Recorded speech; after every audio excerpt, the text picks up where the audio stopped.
Wabici-inĩ nene cia rũhonge rwa kũramata barabara nene bũrũri-inĩ Kenya nĩkuo kĩgomano kĩa mbere kĩa atumia arĩa me rũhonge-inĩ rwa waki gĩtabanĩtio makĩheo kanya ga kwĩitũrũra mamwe ma moritũ marĩa makoretwo magĩtũnga. We are open. We want to discuss our issues, our challenges, so that then we can start creating a roadmap for how we can increase participation for women in our industry.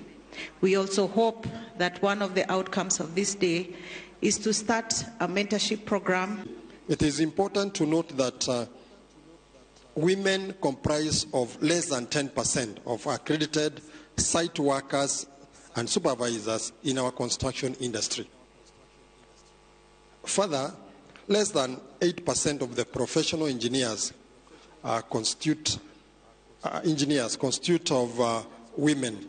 Wagi wa kũheo mĩeke ĩiganaine na arũme nĩ ũmwe wa marĩa Minister wa ũkui Kipchumba Murkomen augĩte unĩte kambuni nyingĩ cia atumia guoko.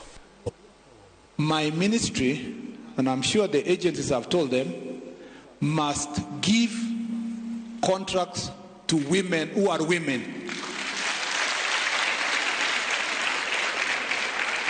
You know, we know that there are men who have registered companies as women companies.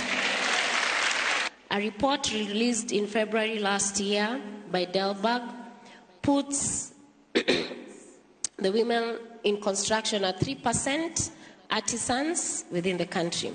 The report shows female engineers registered by the Engineering Board of Kenya is at 7.3%, female contractors at 15.5%, and female quantity surveyors registered at 17%. Globally, only 13% of all construction companies are owned by women. You see, it's not a Kenyan problem, is it? Ohogete thirikari nĩ kũgathĩka mĩtaratara ya gũtigĩrĩra kandarathi nene rũhonge-inĩ rwa ũkui kĩheanwo atumia arĩa makinyanĩirie ikĩro onao matirĩtigagwo thutha ta ũrĩa gũkoretwo hau kabere. We do not want our companies to say they have qualified to give contractors, to give women contracts, but the contracts they have given women is supply of tissue paper, pens, and stationery.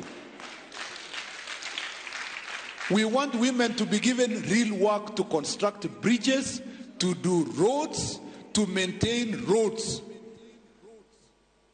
Are we together? And we don't want also women to be given roads in the periphery. Oho nĩ morĩtie mwana wa mũirĩtu ndagetigĩre gwĩka kothi cia mĩako tondũ kaingĩ igwetanagio na arũme. Makiuga nĩ kothi ĩna thoko makĩria kũrĩ mwana wa mũirĩtu amutie aingĩ. Ngĩribotera Inooro TV njĩtagwo Jenga Wambui.